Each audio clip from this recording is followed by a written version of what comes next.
মথি লিখিত সুসমাচার 2 অধ্যায়। প্রভু যিশুর শিশুকালের বিবরণ।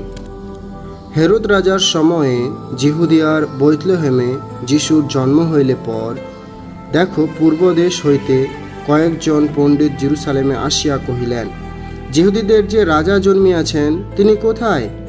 কারণ আমরা পূর্ব দেশে তাহার তারা দেখিয়াছি ও তাহাকে প্রণাম করিতে আসিয়াছি। এই কথা শুনিয়া হেরোদ রাজা উদ্বিগ্ন হইলেন ও তাহার সহিত সমুদয় জেরুসালেম উদ্বিগ্ন হইল।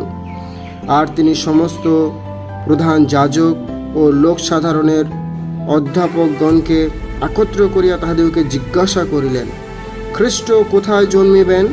তাহারা তাহাকে বলিলেন, জিহুদিয়ার বৈতলেহেমে, কেননা ভাববাদী দ্বারা এইরূপ লিখিত হইয়াছে, আর তুমি হে জিহুদা দেশের বৈতলেহেম, তুমি জিহুদার অধ্যক্ষদের মধ্যে কোনো মতে ক্ষুদ্রতম নও, কারণ তোমা হইতে সেই অধ্যক্ষ উৎপন্ন হইবেন, তিনি আমার প্রজা ইসরায়েলকে পালন করিবেন।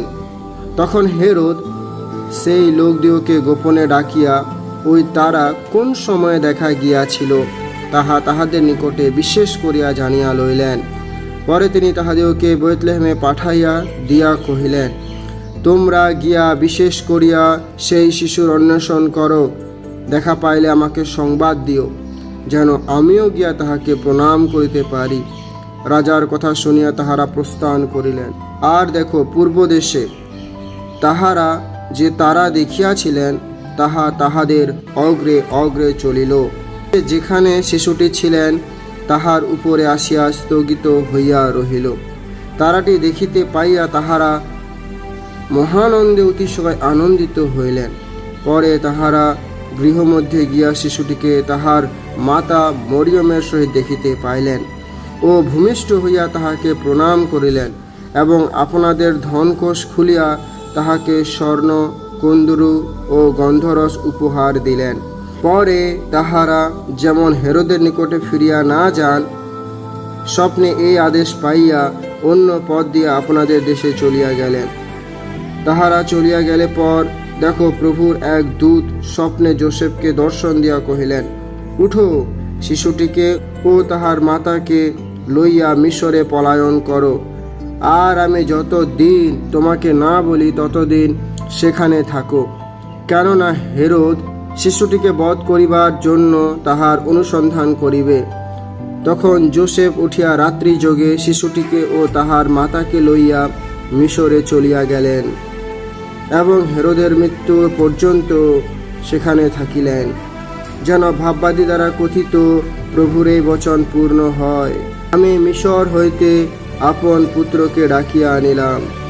পরে হেরোদ যখন দেখিলেন যে তিনি পণ্ডিতগণ কর্তৃক তুচ্ছীকৃত হইয়াছেন, তখন মহাক্রুদ্ধ হইলেন এবং সেই পণ্ডিতদের নিকটে বিশেষ করিয়া যে সময় জানিয়া লইয়াছিলেন তদনুসারে 2 বৎসর ও তাহার অল্প বয়সের যত বালক বৈতলেহেম ও তাহার সমস্ত পরিসীমার মধ্যে ছিল, লোক পাঠাইয়া সে সকলকে বধ করাইলেন। তখন জিরমীয় ভাববাদী দ্বারা কথিত এই বচন পূর্ণ হইল, রামাই শব্দ শোনা যাইতেছে, হাহাকার ও অত্যন্ত রোদন, রাহেল আপন সন্তানদের জন্য রোদন করিতেছেন, সান্ত্বনা পাইতে চান না, কেননা তাহারা নাই।